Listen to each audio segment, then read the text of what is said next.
Hi everyone, আসসালামু আলাইকুম। Welcome back to my channel. তো কেমন আছেন সবাই? আশা করি আল্লাহর রহমতে সবাই ভালো আছেন, আমরাও আছি আলহামদুলিল্লাহ। তো আজকে একটা কমন রেসিপি শেয়ার করব সবার সাথে। এই রেসিপিটা সবাই রান্না করতে জানে, একটা কমন রেসিপি, বাট আমি যে স্টাইলে রান্না করি ওই স্টাইলটাই শেয়ার করব সবার সাথে। আজকে আমি পুঁই শাক দিয়ে কই মাছ রান্না করব।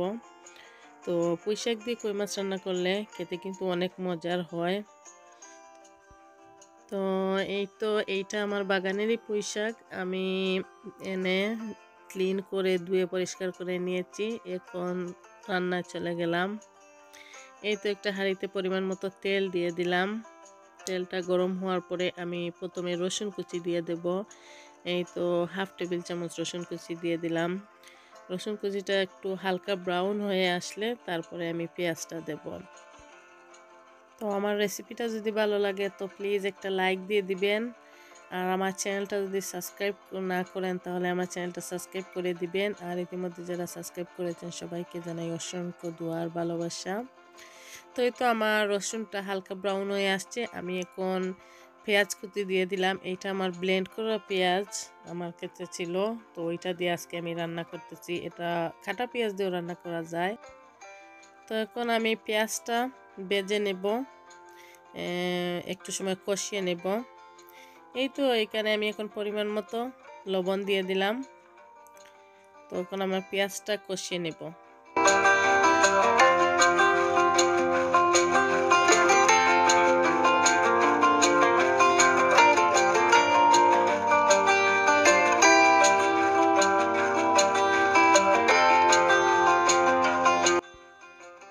তো আমার পেঁয়াজটা কষানো হয়ে গেছে, দেখতে পাচ্ছেন কিভাবে তেলটা উপরে ভেসে আসছে, পেঁয়াজের কালারটাও চেঞ্জ হয়ে আসছে।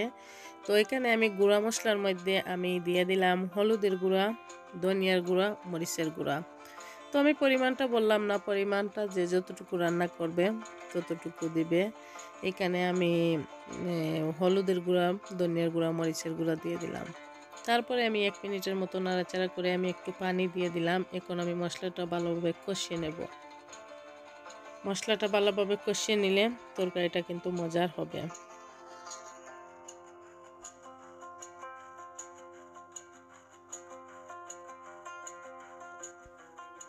তো এই তো আমার মশলাটা কষানো হয়ে গেছে। আমি 5-7 মিনিটের মতো মশলাটা কষিয়ে নিলাম। এখন আমি কই মাছ দিয়ে দিলাম। তো কই মাছটা আমি আরও 2-3 মিনিট কষিয়ে নেব এই মশলার মধ্যে, তারপরে আমি উঠিয়ে নেব। তো এই তো আমি 2-3 মিনিট কষানো হয়ে গেছে। এখন আমি মাছটা উঠিয়ে নিচ্ছি, কেননা যখন আমি শাকটা দিব তখন শাকটা নাড়াচাড়া করার সাথে সাথে মাছটা ভেঙে যাবে, তো মাছ থেকে কাঁটাগুলো বেরিয়ে আসবে। এই জন্য আমি মাছটা উঠিয়ে নিলাম। এখন আমি শাকগুলা দিয়ে দেব এখানে মাছগুলো উঠিয়ে নেওয়ার পরে। তো শাক তো হতে বেশি একটা টাইম লাগে না, শাকটা একটু সময় কষিয়ে তারপরে আমি মাছটা দিয়ে দেব। এইভাবে রান্না করলে কিন্তু খেতে অনেক মজার হয়। কেউ চাইলে মাছটা পরেও দিতে পারেন, আবার মাছটা ভেজেও দিতে পারেন। তো আমার কাছে এইভাবে কাঁচা মাছ দিয়ে এইভাবে রান্না করলে ভালোই হয়। মাছটা যখন ভেজে দেওয়া হয় তখন কিন্তু ডিফারেন্ট টেস্ট লাগে, আর এইভাবে রান্না করলে ডিফারেন্ট টেস্ট হয়। তো এই তো আমি শাকটাও দিয়ে দিলাম। এখন 2-3 মিনিট শাকটা জাল করার পরে দেখেন তো শাকটা কমে আসছে। এখন আমি মাছটা দিয়ে দেব।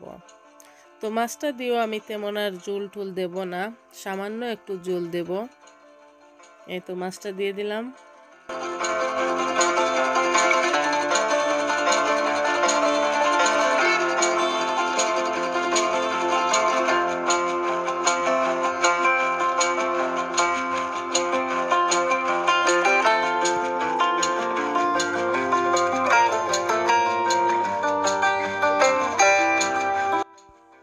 এই তো আমি সামান্য ঝোল দিয়ে দিলাম।